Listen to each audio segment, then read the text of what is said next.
오늘 우리에게 주신 말씀은 구약 욥기 42장 1절에서 6절까지 말씀입니다. 욥기 42장 1절에서 6절까지 말씀, 저와 여러분 한 절씩 교독하겠습니다. 욥이 여호와께 대답하여 이르되 주께서는 못하실 일이 없사오며 무슨 계획이든지 못 이루실 것이 없는 줄 아오니 무지한 말로 이치를 가리는 자가 누구니이까? 나는 깨닫지도 못한 일을 말하였고 스스로 알 수도 없고 헤아리기도 어려운 일을 말하였나이다. 내가 말하겠사오니 주는 들으시고 내가 주께 묻겠사오니 주여 내게 알게 하옵소서. 내가 주께 대하여 귀로 듣기만 하였사오나 이제는 눈으로 주를 배움나이다. 그러므로 내가 스스로 거두어드리고 티끌과 제 가운데서 회개하나이다. 아멘. 할렐루야. 복된 주일입니다. 주님 앞에 나오신 여러분들을 축복하고 이 시간도 하나님의 은혜가 또 하나님의 영이 여러분 가운데 말씀하시기를 간절히 기원합니다. 오늘은 욥기 42장 말씀 가지고 하나님의 시선 이런 제목으로 같이 말씀 나눕니다. 한번 따라할까요? 하나님의 시선. 여러분, 우리는 사람마다 시선을 가지고 있죠. 다른 말로 표현하면 시각이라고 하기도 하고, 이 시선, 내가 다른 사람을 어떻게 바라보느냐, 어떤 시선으로 바라보느냐, 어떤 시각으로 바라보느냐, 그런 말들을 많이 하잖아요. 내가 좋은 시선을 가지면 그 사람의 좋은 점들이 많이 자꾸 보여요. 근데 나쁜 시선을 가지면 또 그 사람의 나쁜 점들이 자꾸 보여요. 내가 누군가를 이렇게 싫어했다, 만약 그러면 그때부터 그 사람의 단점만 보여요. 단점만. 그런데 내가 누군가를 사랑하게 되면 그 사람의 장점만 보이잖아요. 그걸 뭐라 그래요? 콩깍지가 씌었다. 그래서 결혼을 하는 이유가 다 거기에 있는 거잖아요. 근데 막상 결혼해 보고 보니까 시선이 바뀌어요. 삶을 보다 보니까 시선이 바뀌어, 시각이 바뀌어. 그러면 다른 것도 보이게 되는 거죠. 시선이 바뀌었다, 그렇게 표현하는 겁니다. 내가 어떤 시선을 가지고 살아가는가 하는 것은 굉장히 중요한 문제이고요. 그건 다른 사람에게만 영향을 끼치는 게 아니라 사실 자기 자신에게도 굉장히 영향을 끼쳐요. 내가 만약에 다른 사람을 좋지 않게 보는 시선을 가지고 살아가면 내 안에도 여전히 불편함이 있고 내 안에 여전히 답답함이 일어나고 내가 힘들고 어려운 생각들을 하면서 또 감정으로도 마찬가지고 불편한 삶을 살아갈 수밖에 없습니다. 그런데 다른 사람이 나를 어떻게 바라보느냐, 다른 사람의 시선을 우리가 받을 때도 참 우리 안에 많이 영향을 미칠 때가 있습니다. 그래서 우리는 누가 나를 어떻게 보나 여기에 굉장히 신경을 쓰잖아요. 옷을 입는 이유도, 잘 입는 이유도, 또 화장을 잘하는 이유도 다 다른 사람의 시선 때문에 하는 경우가 있죠. 많지는 않겠지만 있죠. 또 그렇게 말해야지 이게 또 공평하게 말을 해야 되니까 다른 사람의 시선 때문일 때가 있단 말이죠. 만약에 제가 오늘 우리 설교학 교수님이 저희 교회에 갑자기 나타나셔서 여기 앉아 계신다고 생각하면, 설교학은 뭐냐 하면 신학교에서 저희들에게 설교를 어떻게 해야 되는가를 가르치시는 분이에요.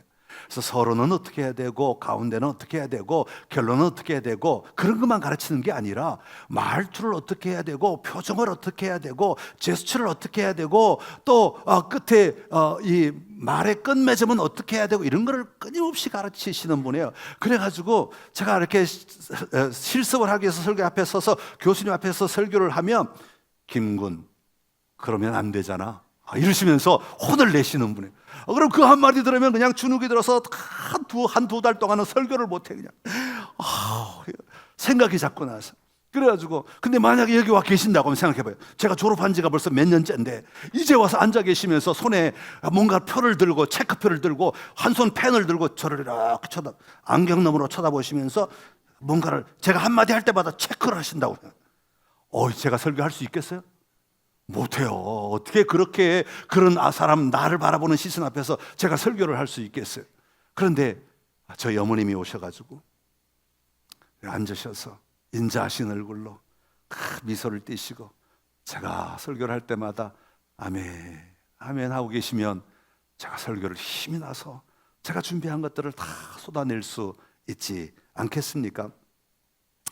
자, 여러분, 오늘을 살아가는 저와 여러분은 어떤 시선으로 살아가는가 중요하죠. 그런데 사실 우리 하나님의 사람들에게는 더 중요한 시선이 하나가 있어요. 그게 뭐냐면 하나님의 시선인 겁니다. 하나님이 나를 어떻게 바라보시는가? 하나님이 나를 어떤 시각으로 바라보시는가? 여러분, 하나님이 나를 내가 잘못하면 혼내시는 하나님, 내가 뭔가 실수하면 너 왜 그랬어? 정신 차려야지, 막 이렇게 말씀하시는 하나님으로 인식하며 그런 시선으로 우리가 생각하며 살아가면 하나님은 두려운 존재예요. 언제나 하나님 앞에서 조바심을 내면서 실수하면 어떡하지, 잘못하면 어떡하지, 막 이렇게 살아가는 거예요. 그런데 우리 하나님은 인자하신 하나님, 우리 하나님은 은혜가 한이 없으신 하나님. 그래서 내가 실수하는 걸 바라보고도 하나님, 그래 다시 해봐, 도전해봐, 그래 잘할 수 있어, 그래 괜찮아, 일어나봐, 그러시는 하나님으로 우리가 인식하며 살아가면, 하나님 제가 실수했어요, 내가 다시는 안 그럴게요, 내가 다시 한번 힘을 내볼게요, 하나님 내가 오늘 좀 부족했어요, 내가 다시 용기를 내볼게요, 그러면서 반응할 수 있게 된단 말입니다. 그러니까 하나님이 나를 어떤 시선으로 바라보시는가를 인식하는 그 자체는 우리의 영적 삶에, 우리의 삶의 자리에 굉장히 중요한 의미가 있다는 것을 말씀하고 있는 겁니다.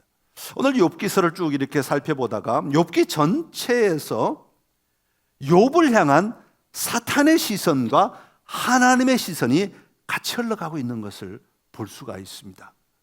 오늘 본문을 통해서 나를 향하신 하나님의 시선이 무엇인가, 특별히 고난과 어려움 가운데 있는 분들을 향하신 하나님의 시선은 무엇인가, 다시 한번 우리가 발견하고 붙들고 하나님을 향하여 믿음의 걸음을 잘 옮겨가는 우리 모든 선창의 가족들이 될 수 있기를 간절히 기원합니다.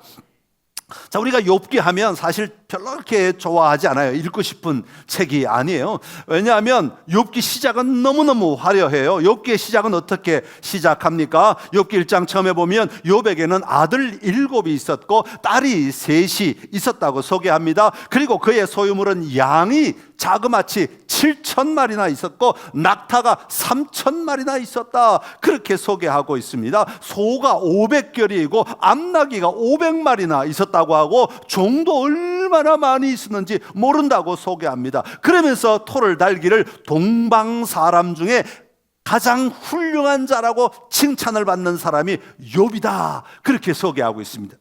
자, 얼마나 멋진 삶인지 몰라요. 여기까지만 딱 읽고 난 다음에 우리가 기도를 하라고 하면 이렇게 기도할 거예요. 하나님, 나도 욥처럼 살게 해주십시오. 욥과 같은 복을 누리고 살게 해주십시오. 그렇게 기도할 수 있을 겁니다. 그런데 바로 뒤부터 어떤 일들이 일어나는가 하면 1장이 채 끝나기도 전에 스바 사람들이 몰려와서 욥이 가진 소와 나귀를 다 빼앗아가고 종들을 죽이게 됩니다. 그리고 하나님의 불이 하늘에서 떨어져서 양과 종들을 다 태워버리는 것을 보게 됩니다. 갈대아 사람들이 새 무리를 지어서 와서 낙타, 그 수많은 낙타들을 다 빼앗아 가버리고 종들을 죽입니다. 그리고 마지막으로 마다들의 집에서, 자녀들이 마다들의 집에서 함께 단란하게 모여서 서로 형제들끼리 모여서 오손도손 모여서 식사를 하고 있는데 어디선가 강한 들바람이 불어오더니 이 집을 바치고 있는 4개의 기둥을 쳐서 부서뜨려 버리는 거예요. 그러니까 이 모든 아들들이 집에 깔려서 다 죽어버리고 맙니다. 그리고 이 장으로 바로 넘어오면 욥의 발바닥부터 정수리까지 종기가 나는데 제 가운데 앉아서 이 질그릇 조각으로 긁어도 몸이 시원치 않을 정도가 되어버립니다. 여러분 어떻습니까? 아까 처음에 하던 기도를 계속하고 싶으십니까? 욥처럼 되지 않게 해주십시오. 아마 이게 우리의 기도가 되어버릴 것입니다. 여러분, 욥은 왜 이런 고통 가운데 머물게 되었을까요? 이 시작을 가만히 살펴보면 다른 데 있는 것이 아니라 사탄이 인간의 틈을 찾아 나서면서부터 시작되었다는 것을 발견할 수 있습니다. 여러분, 사탄은 우리 가운데 일할 때 큰 사건, 큰 잘못, 큰 실수를 가지고 일하는 것이 아닌 것을 보게 됩니다. 큰 실수, 큰 잘못은 사탄이 굳이 일하지 않아도 그냥 내버려둬도 그냥 그렇게 흘러가도 굉장히 어려움을 겪을 수밖에 없지요. 그러니까 사탄이 굳이 나서지 않아도 됩니다. 사탄이 일하는 것을 가만히 보면 아주 작은 틈, 이건 뭐 틈이 없을 것 같은데 사탄은 그 속에 비집고 들어와서 우리 마음 속에 들어와서 우리의 생각 속에 들어와서 그것을 막 벌려놓음으로 말미암아 문제가 되도록 만들어버려서 넘어지도록 하는 것, 이게 사탄의 방법인 것을 볼 수가 있습니다. 오늘 본문에 보면 사탄이 찾은 틈이 뭐냐? 그럼 어디서 사탄은 이 틈을 찾아서 이 가정을 어렵게 했느냐? 가만히 살펴보니까 욥기 1장 8절의 말씀이 나옵니다. 우리 1장 8절을 같이 한번 읽어보겠습니다. 시작. 여호와께서 사탄에게 이르시되 내가 내 종 욥을 주의하여 보았느나 그와 같이 온전하고 정직하여 하나님을 경외하며 악에서 떠난 자는 세상에 없느니라. 아멘. 자, 이 말씀은 여호와 하나님께서 욥을 평가하시는 말씀입니다. 야, 너 욥 봤느냐? 정말 이 세상에서 이런 사람 없어. 가장 완전한 자야. 그렇게 칭찬을 막 하십니다. 그런데 사탄은 여기서 틈을 잡는 거예요. 아니, 사람이 완전하다고요? 사람이 완벽하다고요? 아니, 세상에 완전한 사람이 어디 있고 완벽한 사람이 어디 있단 말입니까? 여기에 분명히 틈이 있을 겁니다 하고 사탄은 비집고 들어가기 시작하는 거예요. 그러면서 하나님께 이렇게 말합니다. 아니, 욥이 까닭없이 아무 이유 없이 하나님을 경외하겠습니까? 하나님을 경외하는 이유는 하나님께서 욥의 그 많은 재산과 그 많은 자녀들, 그 많은 모든 삶의 아름다운 것들을 위하여서 울타리를 쳐주셨기 때문입니다. 어떤 것도 공격하지 못하도록 막아주시고 지켜주시고 보호해 주셨기 때문에 욥이 저렇게 잘 사는 것이고 하나님을 경외하는 것이지, 만약에 욥의 소유물이 조금이라도 없어진다면, 만약 자녀들이 잘못된다면, 행복하다는 것이 없어진다면 저 가정은 틀림없이 무너지고 말 겁니다. 이렇게 얘기하는 거예요. 뭐 이치가 일리가 있는 말 같죠. 욥이 하나님을 경외하고 하나님을 찬양하며 하나님 앞에 진실한 것은 물질이 많기 때문입니다. 자식들이 많기 때문입니다. 자식들이 속썩이지 않기 때문입니다. 부족한 것이 없기 때문입니다. 그러니까 욥이 하나님을 잘 섬기는 거죠 라고 이야기하고 있는 거죠. 그러니까 반대로 말하면 물질이 없어지면, 자식들이 문제가 생기면, 육신에 문제가 생기면 하나님을 거역할 겁니다. 두고 보십시오. 이게 사탄의 말입니다. 사탄이 욥을 고난 가운데로 끌고 간 이유라는 것이죠. 자, 그렇다면 사탄은 그렇다 치고 왜 하나님은 또 욥을 이렇게 그냥 허용하셨을까? 왜 욥을 고난 가운데로 내버려 두셨을까요? 왜 하나님은 사탄이 욥을 이렇게 힘들게 하고 어렵게 하는 것을 그냥 내버려 두셨을까요? 아이러니하게도 하나님이 욥을 그렇게 고난 가운데 들어가도록 내버려 두신 이유 또한 욥기 1장 8절이라는 겁니다.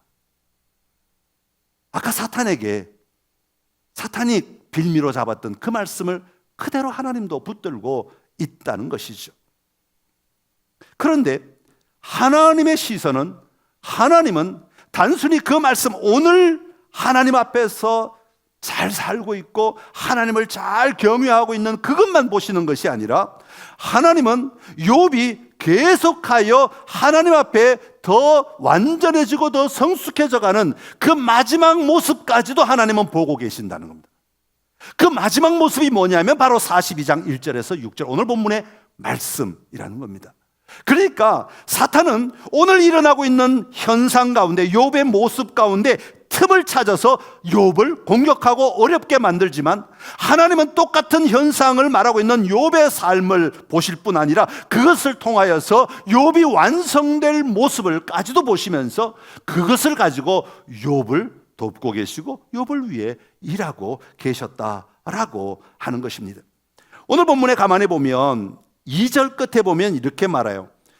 주께서는 못하실 일이 없사오며 무슨 계획이든지 못 이루실 것이 없는 줄 아오니, 그래요. 이 아오니, 안다라는 말은 성경에서 구약에서 굉장히 중요하게 자주 등장하는 안다라는 말이에요. 이 안다라는 말은 히브리어로 야다라는 말인데, 이 안다라는 말은 부부가 서로 친밀하게 알듯이, 그냥 저와 여러분이 이렇게 멀찍이 서서 우리 목사님은 이래 저래 이렇게 아는 거하고 다르고, 친밀하게 모든 속마음도 알고 감정도 알고 모든 행한 것도 알고 느낌도 알고 다 아는 그런 알을 얘기하는 거예요. 굉장히 친밀한 알을 이야기하는 거예요. 그러니까 못 이루실 것이 없는 줄 압니다라고 얘기해요.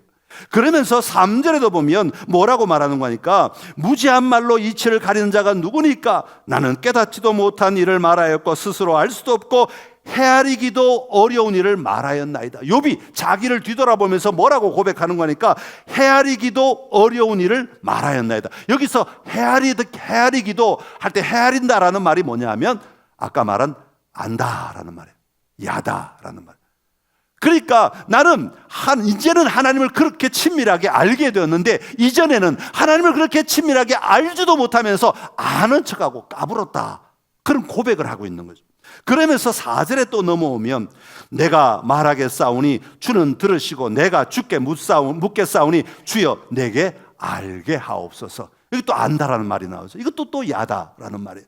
이제 내가 하나님을 더 가까이 가서 하나님을 더 알기를 원합니다 라고 말하는, 하나님과 더 친밀한 삶을 살기를 원합니다 라고 말하고 있는 거죠.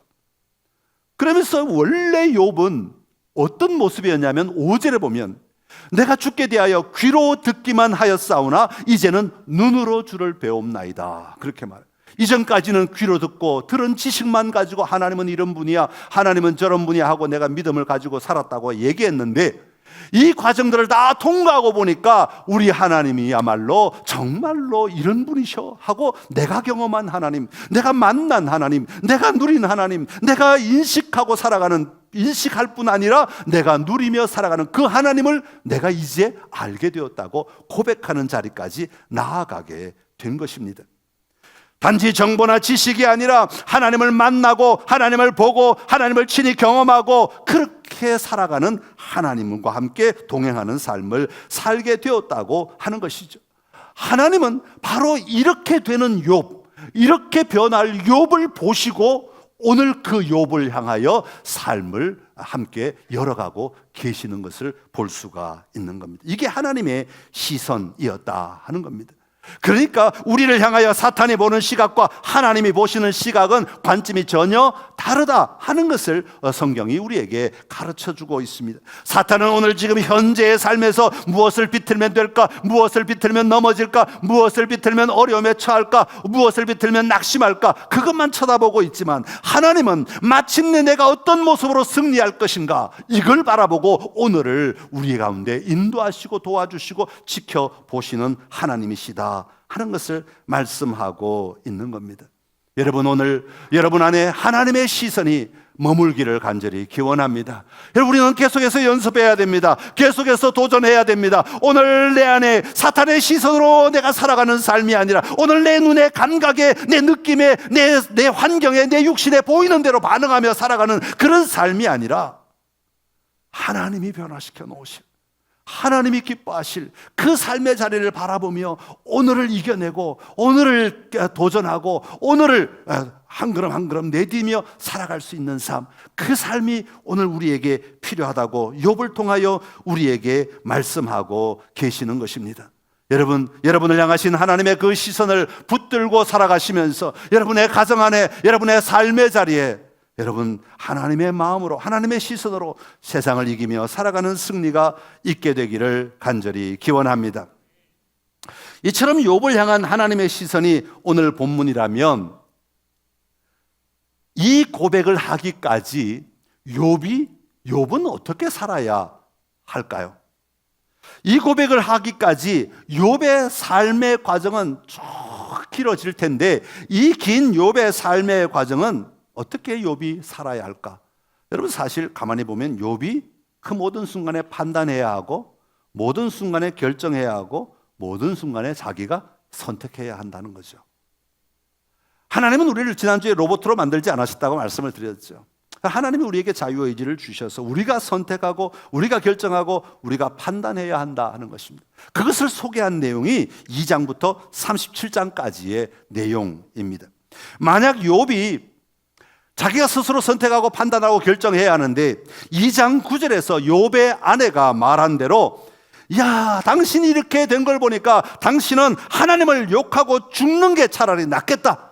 만약 그 말을 선택했더라면, 아내의 말을 들었더라면 욥은 오늘 이 자리에 설 수가 없었을 것입니다. 욥의 친구들은 어떻습니까? 2장부터 37장까지 욥과 욥의 친구들의 대화를 계속해서 기록하고 있습니다. 그의 친구들은 더 쓸데없는 충고로 욥의 마음을 어렵게 하지 않습니까? 엘리바스와 빌다 소발은 말하기를 네가 고난을 겪는 것을 보니까 죄가 있어서 그런 게 틀림없어. 그렇게 말하는 거예요. 만약에 욥이 이것을 받아들였다면 나는 죄인이야, 자기 비하 속에 빠지기 시작했을 거예요. 죄책감 속에 빠져서 그의 삶을 어두움 가운데 살아갔을지도 몰라요. 나는 할 수 없는 존재야, 나는 아무 가치 없는 존재야, 나는 비참한 존재야, 나는 스스로 뭔가를 할 수 없어. 그러면서 자기 비하 속에 갇혀서 머물러 버리고 말았을 것입니다. 마지막으로 등장한 엘리후는 말하기를 고난은 하나님이 우리를 가르치시고 단련시키는 방법이야, 그렇게 권면합니다. 만약에 욥이 그 말을 자기 것으로 받아들였다면 욥은 어쩌면 하나님을 원망하고 불평하는 삶을 살았을 거예요. 아니, 왜 하나님 이런 방식으로 가르쳐요? 좀 좋은 방식으로 가르쳐 주시지, 왜 나에게 이런 식으로 다가오십니까? 하나님을 오히려 원망할 수도 있지 않았겠습니까? 말씀을 준비하다가 제 안에 이런 마음이 들었어요. 여러분, 교우들 가운데, 특별히 어려움 가운데 있는 교우들을 이렇게 만나서 대화를 나눌 때에는 욥의 친구들처럼 하면 안 돼요. 너 안 된 거 보니까, 너 병난 거 보니까, 너 망한 거 보니까 죄가 있어서 그래. 절대로 그러면 안 돼요. 여러분, 이건 사탄이 틈을 타기 아주 좋은 방법 가운데 하나입니다. 절대로 교회에서 성도들은 그런 말을 쓰면 안 됩니다. 또, 야, 네가 어려운 가운데 그 하는 거 보니까 하나님이 늘 시험하시는가 봐, 엘리후처럼 그렇게 말해서도 안 됩니다. 우리는 누군가 고난을 당하고 고통을 당하고 어려움에 처하면 같이 옆에 있어주면 돼요. 그리고 그 감정을 같이 누려주면 됩니다. 얼마나 힘들어, 얼마나 고통스러워, 내가 다 도와줄 수는 없지만, 내가 다 이해할 수는 없지만 얼마나 힘들어, 얼마나 고통스러워, 얼마나 아파, 얼마나 괴로웠어, 얼마나 눈물로 밤을 지새겼어. 그렇게 좀 해주면 좋을 것 같아요. 그게 그리스도인의 방식이에요. 여러분의 이웃들뿐만 아니라 친구들뿐만 아니라 세상을 향해서도 마찬가지예요. 세상에 어려운 일이 일어나면 우리는 하나님의 시선으로 얼마나 힘들까, 저분들이 자식을 잃고 얼마나 힘들까, 얼마나 고통스러울까, 그렇게 해주면 좋을 것 같아요. 그게 우리가 해야 될 태도 아닐까 싶습니다. 어쨌거나 우리는 사탄의 틈이 되지 말고 하나님의 시선을 누리며 하나님과 함께 걸어가는 삶을 살아가야 하는 줄로 믿습니다. 바라기는 우리 선창의 모든 가족들이 하나님의 시선을 붙들고 살아가는 은혜가 있기를 간절히 기원합니다. 그렇다면 욥은 어떻게 그 고난들을 다 이겨내고 오늘 이렇게 놀라운 42장의 고백을 할 수 있게 되었을까요? 뭐가 계기가 되었을까? 무엇이 이유가 되었을까? 어떤 사건이 욥으로 하여금 이런 고백을 할 수 있도록 만들어 주었을까 하는 것입니다. 성경에는 구체적으로 이것 때문에 욥이 변화되었다, 아니면 욥이 더 나아졌다, 이런 얘기를 하고 있지 않습니다. 이것 때문에 욥이 이겼다, 그런 얘기를 하고 있지 않습니다. 그러나 제가 짐작하기는 하나님이 친히 하신 말씀을 들었기 때문이다 라고 생각을 합니다. 그러니까 2장부터 1장에는 욥의 삶의 모습을 나오고 2장 초반까지, 2장부터 친구들과의 대화가 나오고 37장까지 끝나고 38장부터는 하나님이 욥에게 하시는 말씀이 등장하고 있습니다. 38장, 39장 쭉 넘어가면서 계속 나오고 있는데 38장에 보면 하나님께서 이렇게 말씀하십니다. 너는 대장부처럼 허리를 묶고 내가 내게 묻는 것을 대답할지니라, 그렇게 말합니다. 언뜻 들으면 하나님은 질문하시고 우리는 그 지식을, 그 질문에 대하여 지식적으로 대답하면 될 것 같던 그런 느낌이 들지만, 여기에 등장하는 대답할지니라, 나는 물을 테니까 너는 대답할지니라 할 때 대답한다는 말은 아까 계속 42장에 등장했던 안다라는 말과 같은 말이에요. 야다라는 말과 같은 말이에요. 야다이에요, 그 자체. 그러니까 이 말은 뭐냐면, 내가 말을 너에게 쏟아 부을 테니까 너는 경험해라, 너는 하나님을 만나라, 너는 하나님을 누려라, 그런 뜻입니다. 내가 너에게 질문할 테니까 너는 나를 경험해라, 나를 누려라, 나와 함께 걸어가라, 그런 의미를 담고 있다 하는 것입니다. 그러면서 하나님께서는 38장 39장에서 계속해서 뭐라고 말하니까, 네가 아느냐 계속해서 이 단어를 사용하세요. 그러니까 욥기 전체를 통해서 보면 제일 중요한 단어가 뭐냐 하고 꼽는다면 저는 야다라고 생각해요. 안다라는 단어. 우리가 하나님을 지식적으로 아는 게 아니라, 그런 지식의 알을 얘기하는 것이 아니라 하나님을 경험하고 누리는 알미 과연 우리에게 있느냐, 이걸 다른 말로 바꾸면 인격적 만남이 일어났느냐, 하나님을 내 삶 가운데 정말로 나와 함께 호흡하시고 나와 함께 걸어가시며 내 삶을 동행하시고 이끄시는 하나님으로 내가 진짜 믿고 있느냐라는 것을 요청하는 이 책이 바로 욥기라고 말하고 있는 거예요. 그러면서 하나님께서 계속해서 아느냐 끊임없이 질문하시는데, 한글 번역은 좀 다르게 다 번역이 되어 있어서 제가 다 그걸 고쳐가면서 말하기는 어렵고, 마치 38장 제가 쭉 읽다가 야, 이거 랩이다, 랩 아세요? 예, 우리 연습 하는 거 있잖아요. 랩 하나님이 지금 막 랩을 하고 계시는 거예요. 욥을 향해서 막 속사포처럼 랩을 막 쏟아놓고 계시는 거예요. 38장을 천천히 읽으면 안 돼. 그래서 막 속사포처럼 읽어 나가야 돼. 제가 한번 해보려고 하는데 안 될 겁니다. 하나님이 뭐라고 질문하시는 거니까, 내가 땅에 기초를 놓을 때 네가 어디 있었느냐? 누가 도령법을 정하였는지 네가 아느냐? 모퉁이 돌을 누가 놓았느냐? 바다를 가둔 자가 누구냐? 아침에게 명령하였느냐? 네가 바다의 샘에 들어갔었느냐? 깊은 물 밑으로 걸어 다녀 보았느냐? 사망의 문이 내게 나타났느냐? 사망의 그늘진 문을 내가 보았느냐? 내가 눈곳간에 들어갔었느냐? 우박 창고를 보았느냐? 내가 하늘의 별들을 메어 묶을 수 있으며 삼성의 띠를 풀 수 있겠느냐? 내가 목소리를 구름에까지 높여 넘치는 물이 내게 덮이게 하겠느냐? 끊임없이 질문하는. 근데 이 질문들이 뭐냐면, 하나님께서 내가 사망의 문에 있는 거 내가 거기 있을 때 너 같이 와봤느냐? 내가 물을 모을 때 너 거기 있어 봤느냐? 내가 구름을 모을 때 너 거기 있어 봤느냐? 내가 눈들을 모을 때 너 거기 같이 있어 봤느냐? 이 얘기예요. 내가 천지 만물을 짓고 그것을 다스릴 때 너 거기 내가 어떻게 다스리는지, 내가 누구인지, 내가 어떤 일을 했는지 너 거기 있어 봤느냐? 너 거기 있어 봤느냐? 너 거기 있어 봤느냐? 다시 말하면 너 그거 경험해 봤느냐? 나와 함께 그걸 누려봤느냐? 나와 함께 그것을 지켜봤느냐? 그런 의미를 갖고 있는 겁니다. 그래서 39장으로 넘어가면 짐승의 이름들을 쫙 나열하면서 똑같은 말씀들을 하고 계십니다. 여러분, 이렇게 하나님께서 수많은 질문을 욥에게 하신 이유는 무엇일까요? 그것은 바로 하나님이 누구신지를 네 삶 가운데 네가 경험하고 있느냐, 느끼고 있느냐, 누리고 있느냐, 그걸 알기를 원하셨기 때문인 겁니다. 하나님을 향한 경외심을 회복하게 하시려는 것입니다. 하나님만이 온 우주 만물의 창조주이시고 다스리시는 분이심을 고백하게 한 것입니다.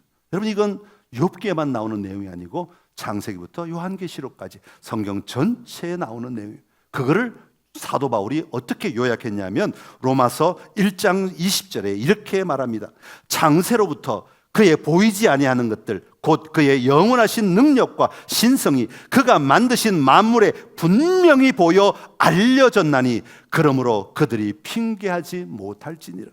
하나님은 우리의 모든 살아가는 우리가 호흡하며 살아가는 모든 환경 속에 하나님은 여전히 일하고 계시고 여전히 그 속에서 놀라운 일을 행하고 계시는데, 그 하나님을 만나지 못했다고, 그 하나님을 인식하지 못한다고, 그 하나님을 볼 수 없다고, 그 하나님과 대화할 수 없다고, 이게 비참한 인생을 살아가는 사람들의 삶이라고 말씀하고 있는 것입니다.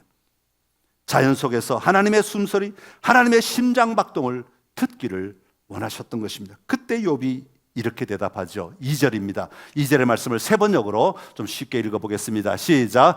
주님께서는 못하시는 일이 없으시다는 것을 이제 저는 알았습니다.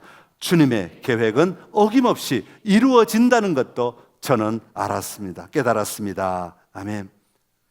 욥이 이렇게 고백할 수 있게 된 것은 이제 알게 되었습니다. 이제 내가 경험하였습니다. 이제 내가 온몸으로 느낍니다. 온 감각으로 하나님의 일하고 계심을 느낍니다 라고 고백할 수 있게 된 것은 욥의 머리에 가득 차 있던 하나님에 대한 지식이 그렇게 만든 것이 아니라고 고백합니다. 아무리 많은 정보가 있고 아무리 많은 지식이 있어도 그렇게 고백할 수 없다는 것이죠. 오히려 욥 안에 가득 차 계신 하나님이 그렇게 만든 것입니다. 우리 안에 하나님이 계셔야지 하나님에 대한 지식만 가지고는 우리가 하나님을 누릴 수 없다는 것입니다.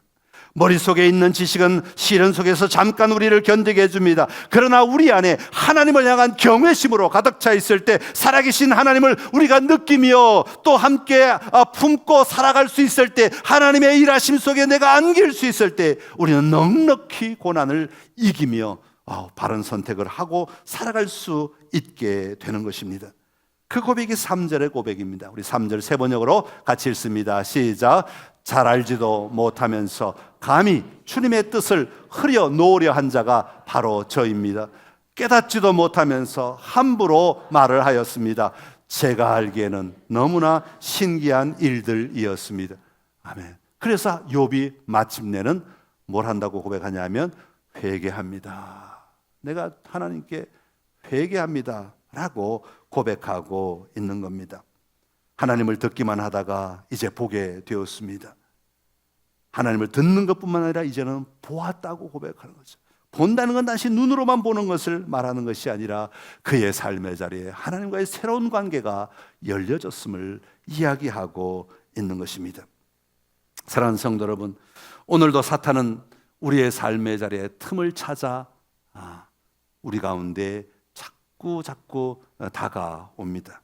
내가 잘한다고 말하는 그곳에, 내가 완벽하다고 말하는 그곳에 찾아오는 거죠. 내가 옳다고 주장하는 그 자리에 사탄은 찾아오는 거죠. 네가 과연 옳아? 정말 네가 한 게 옳아? 네가 생각이 옳아? 정말 네가 판단하는 게 옳아? 라고 끊임없이 우리에게 다가옵니다. 그리고 틈을 벌려서 갈라놓는 거죠. 관계를 갈라놓고 삶을 갈라놓고 소망을 갈라놓고 아무런 비전을 가지지 못하도록 갈라놓는 역할을 사탄이 하는 겁니다. 그러나 우리 하나님의 시선은 전혀 다릅니다. 우리 하나님은 우리가 어떻게 될 것을 알고 계시는 분이십니다. 하나님은 우리를 하나님의 완성된 걸작으로 보고 계시는 분이십니다. 그것을 보시고 오늘 우리를 이끌어 가시는 분이십니다. 오늘 우리의 삶을 인도하시는 분이십니다. 그러게 우리는 그 하나님을 신뢰함으로 말미암아, 그 하나님 앞에 더 가까이 나아감으로 말미암아 우리의 삶의 선택들을 바르게 할 수 있는 삶이 되어야 하는 것입니다. 그 하나님을 내 삶의 현장에서 날마다 누리며 살아가는 은혜가 우리 선창의 모든 가족들 안에 있기를 간절히 기원합니다.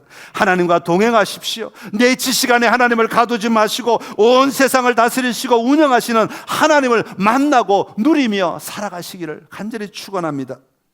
그러기 위해서는 우리는 늘 기도해야죠. 하나님, 내 마음을 살펴주십시오. 내 눈을 뜨게 하사 하나님의 창조의 영광, 해가 뜰 때마다, 달이 뜰 때마다, 별이 반짝일 때마다 하나님의 선하심, 하나님의 그 일하심, 하나님의 그 위대하심을 내가 볼 수 있게 하여 주시옵소서. 그래야 우리는 내 옆에 앉은 사람들, 나와 함께 걸어가는 사람들, 내 자녀들을 향하여 하나님의 시선으로 바라볼 힘이 생기게 되는 것입니다. 참 안타까운 것 같아요. 우리가 어떤 시선을 가지냐에 따라 여러분, 우리의 삶의 결과는 완전히 달라집니다. 하나님은 여러분 한 사람 한 사람을 하나님의 자녀로 부르셨습니다. 그러기에 우리도 동일한 마음으로, 동일한 시선으로 바라보면 그 자리에서 승리가 일어나도록 하나님은 또한 일하십니다. 여러분 가정 안에 하나님의 이런 평화가 있기를 바라고, 여러분의 삶의 자리 속에 걸어가는 모든 걸음걸음 속에 하나님의 이런 평화가 일어나기를 간절히 소망합니다. 여러분 때문에 삶의 자리가 회복되고 치유되고 자유해지는 역사, 그것이 바로 하나님의 시선이고 그 시선으로 살아갈 때 일어나는 열매들인 것입니다.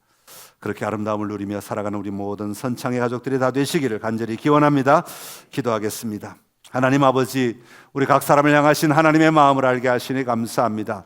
우리가 이렇게 승리할 것을 하나님은 알고 계시고, 우리가 하나님 품에 서게 될 것을, 하나님 앞에 서게 될 것을 우리 하나님은 이미 다 알고 계시고, 오늘도 우리를 인도하고 이끌고 계시고, 오늘도 우리를 다스리시는 하나님이신 줄로 믿습니다. 하나님, 오늘 우리의 걸음걸음 속에 때로는 힘들고, 때로는 어렵고, 때로는 고통스럽고, 때로는 절망스러운 일들이 있다 할지라도 우리의 시선을 다시 하나님께로 두게 하여 주옵시고, 그 시선으로 다시 우리의 삶을 바라보게 하여 주시어서 우리가 하여금 바른 선택, 바른 결정들을 하며 사탄에게 틈을 주지 아니하고 담대하게 도전하며 나아가는 우리의 삶이 되게 하여 주옵시고, 그렇게 걸어갈 때에 마침내 누리게 될 그 아름다움을 우리 삶에서 마음껏 누리며 살아가게 하여 주옵소서. 그러기 위해서 우리 하나님을 더 깊이 알아가야 할 줄로 압니다. 하나님을 더 친밀하게 누리게 하여 주옵시고, 하나님이 내 삶 가운데 어떻게 역사하시는지 경험하며 살아가는 삶이 되게 하여 주옵시고, 하나님의 음성을 듣게 하시고, 하나님의 마음을 알아가게 하시고, 하나님의 감정까지도 누리며 살아가는 우리의 삶이 되게 하여 주시옵소서. 그렇게 일하실 하나님을 찬양하옵고 예수님의 이름으로 기도드리옵나이다. 아멘.